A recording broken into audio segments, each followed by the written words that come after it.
নমস্কার বন্ধুরা, সুজাতা কিচেনে আপনাদের সকলকে স্বাগত। আজকে রাতের ডিনার বা মর্নিং ব্রেকফাস্টের সঙ্গে একটা ছোট্ট থালি বানিয়ে নিচ্ছি। তার জন্য কড়াইয়ের মধ্যে সাদা তেল দিয়ে তার মধ্যে কালো জিরে কাঁচা লঙ্কা ফোড়ন দিয়ে তার মধ্যে ডুমো ডুমো করে কেটে রাখা আলুগুলোকে দিয়ে বেশ একটু নাড়াচাড়া করে নিচ্ছি। তার উপর টমেটো দিয়ে দিলাম, একখানা কুচে রাখা টমেটো, আর তার মধ্যে পরিমাণ মতো লবণ। আর এই তরকারিটা কিন্তু করবো সাদা আলুর তরকারি। এই তরকারিটা আবার অনেকে টমেটো দেন না, কিন্তু টমেটো যারা না দেবেন তারা স্কিপ করে যাবেন। ভালো করে একটু নাড়াচাড়া করে এবার আমি জল দিয়ে দিলাম, পরিমাণ মতো জল দিয়ে এবার ঢাকা দিয়ে রান্নাটা হবে, তরকারিটা হবে। এবার ঢাকাটা খুলে মোটামুটি তরকারিটা যখন হয়ে যাবে, এবার নামানোর আগে আমি বেশ একটু ধনেপাতা দিয়ে দিয়েছি। ধনেপাতা দিয়ে ভালো করে নেড়ে ছেড়ে নামিয়ে নিলে তো হয়ে গেল আলুর তরকারি, হলুদ ছাড়া আলুর তরকারি বা সাদা আলুর তরকারি। তারপর কড়াইয়ের মধ্যে দিয়েছি 1 চামচ মাখন, তার মধ্যে দিয়ে দিচ্ছি বেশ খানিকটা সুজি। এখানে 100 গ্রামের মতো সুজি দিয়েছি, আর এটা করবো সুজির পায়েস। ঘি দিয়েও ভাজা যায়, আমি আজকে এই সুজিটা মাখন দিয়েই ভেজেছি। বেশ লাল লাল করে একটু ভেজে নেব।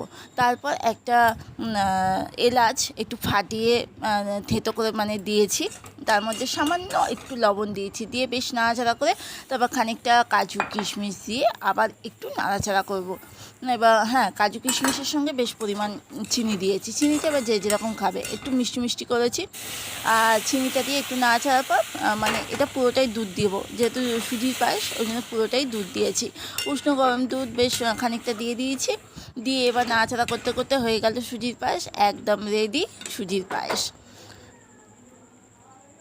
আর এই রাতের বলো বা মর্নিংয়ের বলো, এটা কিন্তু দারুণ। ব্রেকফাস্ট হোক আর ডিনারে হোক বা বাড়িতে লোকজন আসুক, এইরকম একটা থালি থাকলে বেশ ভালো লাগে কিন্তু।